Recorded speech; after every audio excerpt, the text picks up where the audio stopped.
මම දැක්ක Facebook එකේ වීඩියෝ එකක් යනවා මාරාන්තික ඒ කියන්නේ අලුත් ටැබ්ලට් එකක් ඇවිත් තියෙනවා කියලා ඒක බිව්වහම බඩේදී නිකන් රෙද්දක් වගේ දිගේ හැරිලා ඒකෙන් මරණයටපත් වෙනවා කියලා. ඇත්තම කිව්වොත් ඒක බොන ටැබ්ලට් එකක් නෙමෙයි. ෆේස් මාස්ක් එකක් විදිහට යූස් කරන එකක්. ඒක මේ වගේ බොක්ස් එකක ඉන්නේ. මේ බොක්ස් එක ඇතුලේ මේ විදිහේ ටැබ්ලට්ස් වගේ තියෙනවා. එතකොට මෙහෙම ටැබ්ලට් එකක් අරගෙන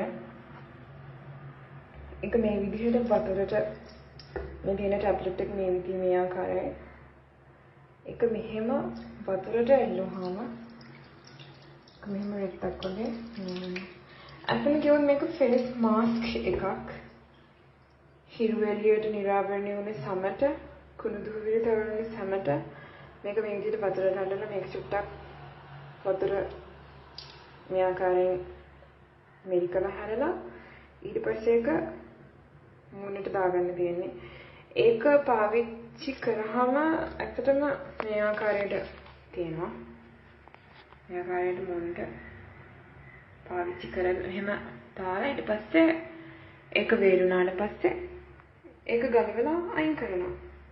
ඉතින් මං හිතන්නේ මේකක් බොන්න තරම් මිනිස්සු මොලේ කියන්නේ මේ විදිහේ ෆේස් මාස්ක් විතරක් නෙවෙයි. අපි යූස් කරන හැන්කචීෆ්ස්, ලේන්සු ඒ වගේ දේවලුත් තියෙනවා. ඉතින් මම හිතන්නේ මිනිස්සු මේකක් පානය කරන්න තරම් මොකද අපි බෙහෙත් පෙත්තක් බොන්න කලින් දෙපාරක් තුන් පාරක් හිතලානේ.